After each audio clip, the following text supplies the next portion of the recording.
Good morning second year commerce. ये हमारा part 68 lecture है और जो चैप्टर चल रहा था Indian banking system defects and measures of improvement, ये सेकेंड पार्ट है।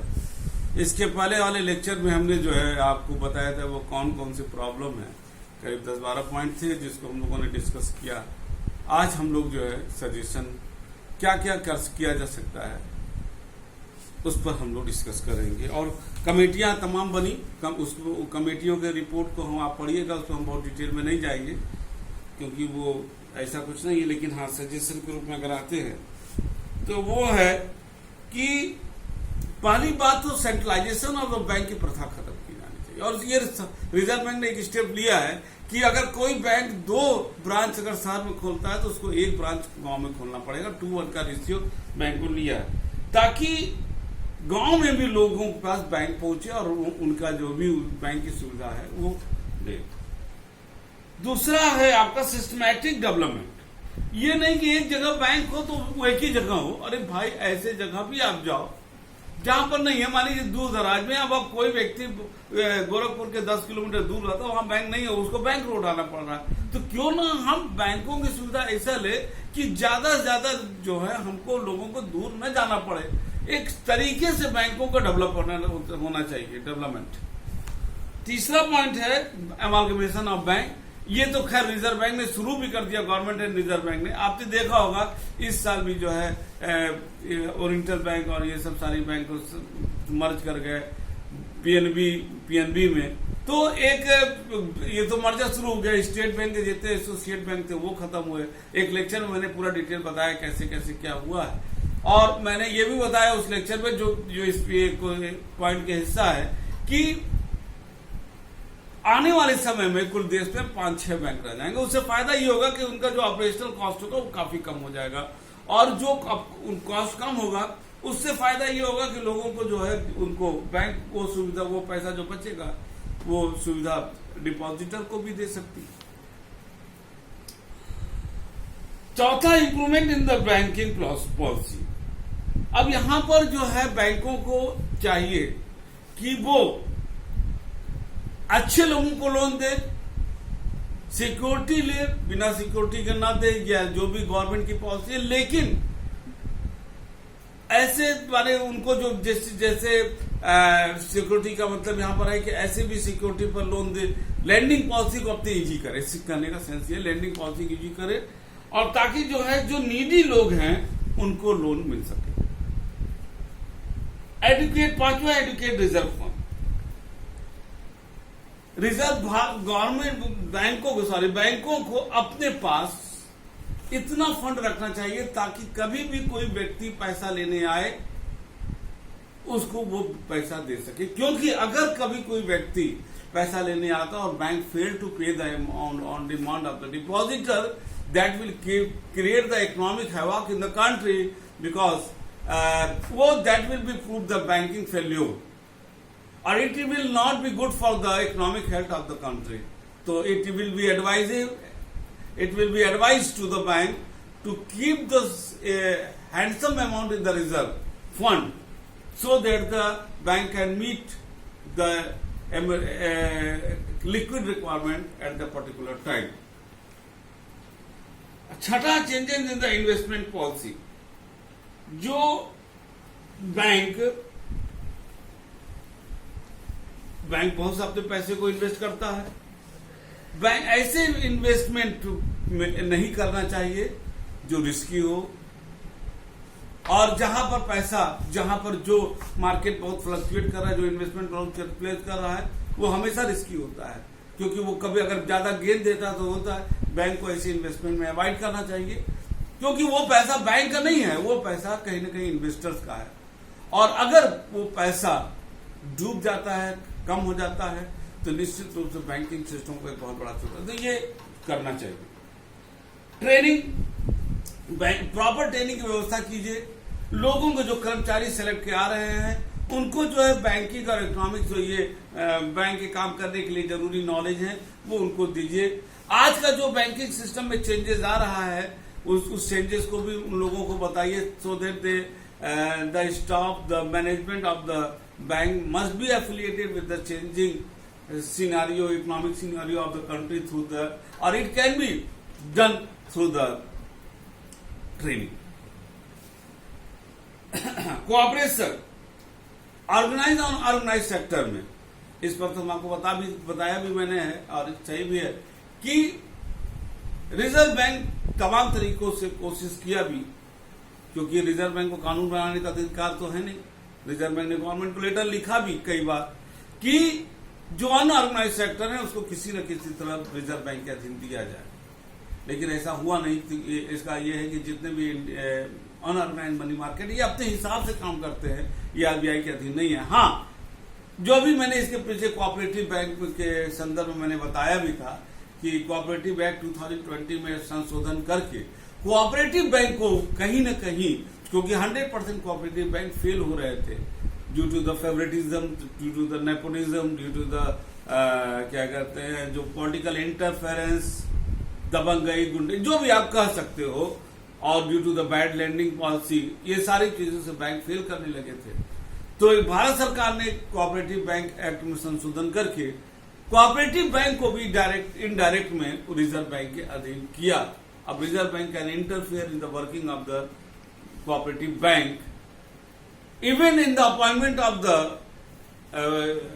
Employ in the cooperative bank, जो बैंकों का आईबीपीएस के तहत होता है, उसी तरह यहां पर भी सिस्टम डेवलप करने का ये है। और ये एक बहुत ही अच्छा एक कदम, the step taken by the government to for the improvement of the working culture in the cooperative bank. Next है फाइनेंशियल पोजीशन। बैंकों को फाइनेंशियल पोजीशन साउंड रखना चाहिए, उनको अपना रिजर्व फंड, ज्यादा से ज्यादा रिजर्व फंड रखे, और ये सारी चीजों को करना चाहिए। और ये changes in the dividend policy, यहां पर जो दिया है, as far as the dividend policy is concern, it is full of defect. Most of the profit are distributed among the share holder in India. अब आप शेयर होल्डर को ही distribute कर दोगे तो रिजर्व फंड नहीं क्रिएट होगा, और reserve fund जब क्रिएट नहीं होगा तो बैंकों की जो फाइनेंशियल पोजीशन है वो कमजोर होगी, और at the time of the emergency जो अभी चला है, उस समय अगर रिजर्व फंड बैंकों का नहीं रहेगा तो वो बैंक कहीं ना कहीं अपने को कमजोर प्राप्त करेंगे। और ये इस चीजों में संशोधन करना चाहिए कि एक सर्टेन अमाउंट बैंकों को डिविडेंड के रूप में देना चाहिए, पूरा नहीं, और ज्यादातर पैसा बैंकों को रिजर्व फंड में रखना चाहिए, so that the financial position of the bank be strengthen. 11 check of the misuse of the resources in better management.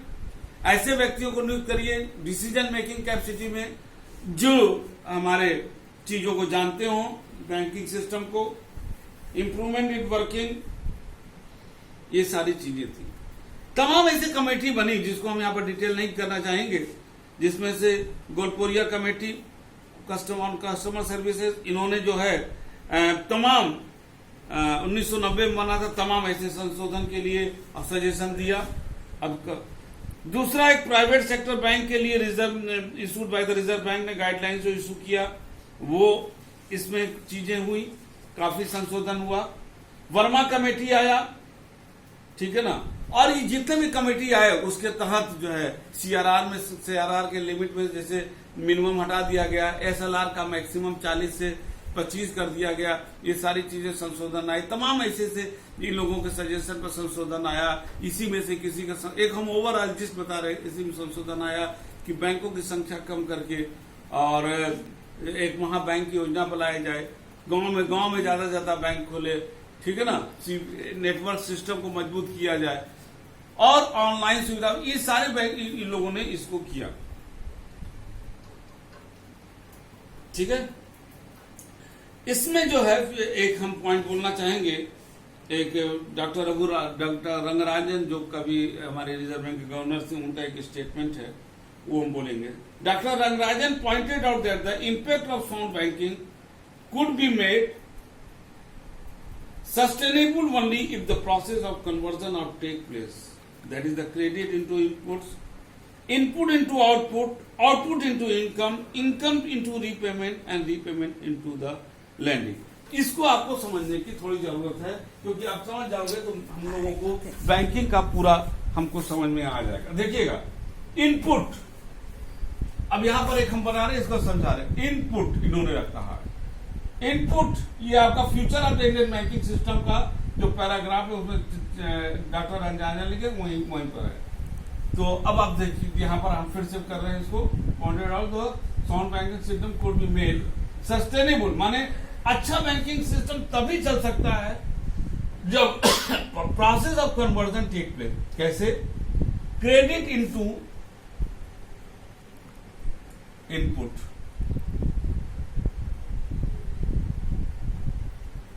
और input into output,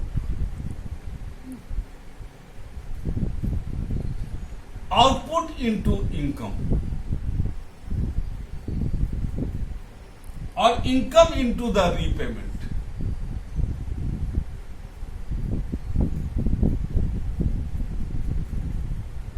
and repayment into the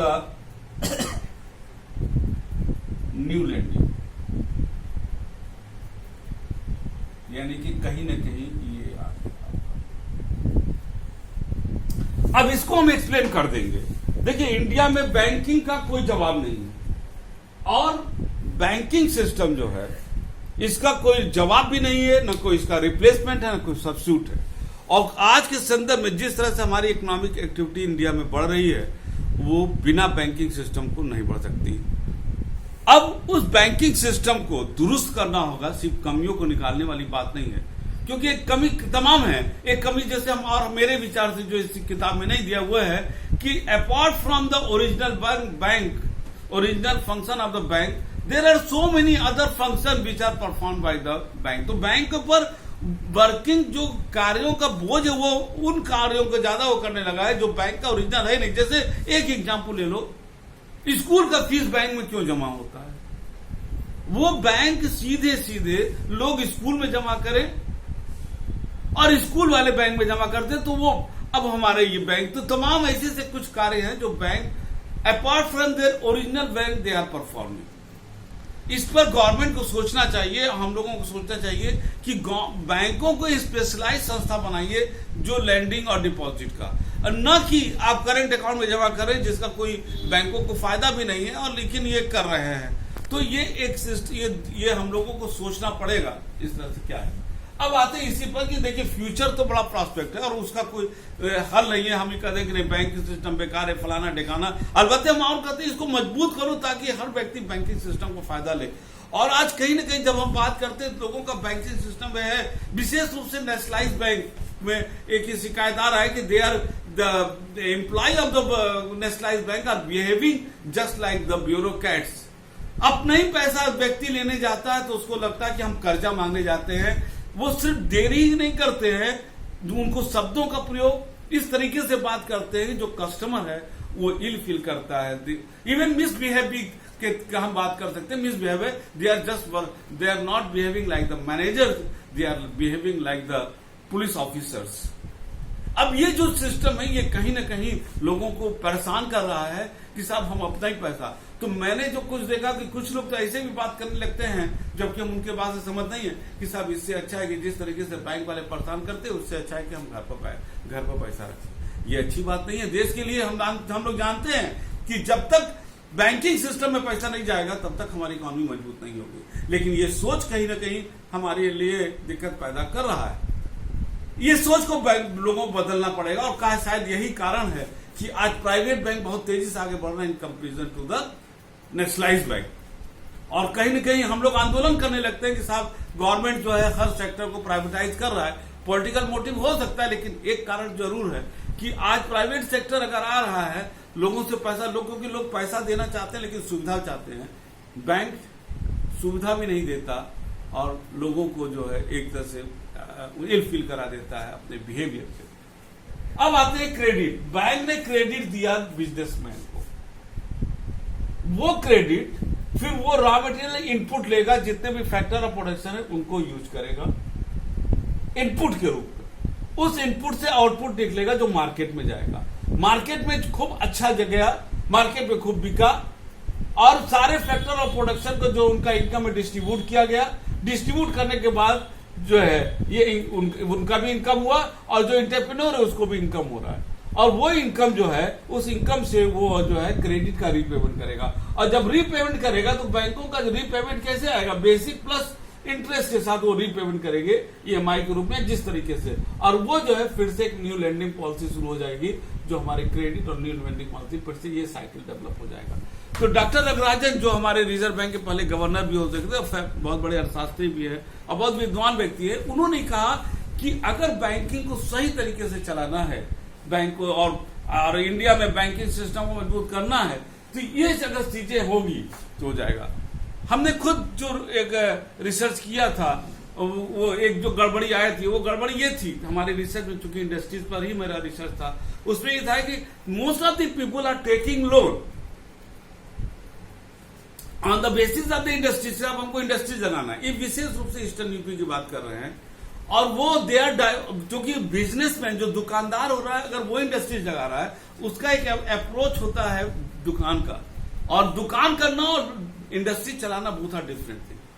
अब यहां पर पहली बात तो इस अप्रोच में दिक्कत आ रहा है। दूसरा जो दिक्कत आ रहा है वो दिक्कत ये है कि they are taking loan on the basis of the industries, and apart from doing investing that money, that the credit money into the industries, they are diverting their money into the business, और ultimately the business जो industry से वो सिक घोषित हो जाता है, और जिसके वजह से जो है जब सिक हो जाता है तो बैंकों का पैसा फंस जाता है। और कहने को तो दोनों वो है कि उसका इंडस्ट्रीज उसका बिजनेस है, लेकिन both are bearing the separate entity, और वो कहीं ना कहीं दिक्कत हो जाता है, बैंकों का पैसा इसमें फंस गया। अब ये सारी चीजें कहीं ना कहीं बैंकिंग सिस्टम को नुकसान पहुंचा रहा है, लेकिन सिर्फ प्रॉब्लम गिनाने से ही समस्या हल नहीं होती है, समस्या बताने से समस्या हल होती है। और हमारे बैंकिंग सिस्टम निश्चित रूप से गड़बड़ी है। सरकार और reserve bank simultaneously is doing very effectively to remove all the defects. ये सिर्फ डिफेक्ट बैंक और गवर्नमेंट ही, रिजर्व बैंक दूर करे, ऐसा नहीं होना चाहिए। ये कहीं ना कहीं हम लोगों को भी as a citizen of the country and the part of the society we should also do, कि हम जो पैसा, हम लोग दूसरों को तो नसीहत देते हैं, लेकिन हम क्या करते हैं इस पर कभी ध्यान नहीं देते हैं। हम जो पैसा ले रहे हैं वो पैसा आखिर जो लोग लेके भागे वो देश के ही नागरिक थे, क्या उनके पास इतनी अकल नहीं थी? हम लोग भी जब पैसा लेते हैं हम देखते हैं तमाम लोग हैं बिजली बिल नहीं जमा कर रहे हैं, और लोगों ईएमआई वापस, इवन पैसा है, अभी तो दिक्कत है कोविड-19 की वजह से, लेकिन तमाम लोग हैं जो भी पैसा ले लेते हैं वापस नहीं करते हैं। वो उनके पास होटल जाने का पैसा है, उनके पास तमाम लग्जरियस सामान खरीदने का पैसा, लेकिन ईएमआई वापस नहीं है। तो सिर्फ एक हम लोगों के इंडिया में इंडियन लोगों की आदत पड़ चुकी है, we are also always blaming the institutions, government and the constitutional body, but we never observe, कभी भी हम अपने ऊपर नहीं देखते हम क्या करते हैं, हम लोग क्या करते हैं as a citizen of the country. कोई भी देश, कोई भी संस्था सफल होती है क्योंकि बैंकों में भी, सरकार में भी हमारे ही अपने से गए हुए लोग बैठे हुए। तो एक ये कलेक्टिव अप्रोच होना चाहिए सरकार का, सिस्टम का, साथ ही साथ हमारा भी, और हम समझते हैं हमारा रोल ज्यादा होना चाहिए। हम कोऑपरेट करें, बैंकों का पैसे का सही सदुपयोग करें, क्योंकि वो टैक्स पेयर का पैसा है। अगर वो डूब जाएगा तो टैक्स पेयर को वो जो डेवलपमेंटल वर्क पर वो खर्चा करना पड़ेगा। मेरे ख्याल से ये अच्छे तरीके से क्लास समझ में आ गया होगा। अब आगे जो है हम लोगों का चैप्टर नेशनलाइजेशन ऑफ बैंक है, उसको हम लोग पढ़ेंगे। तब तक के लिए good day and good bye.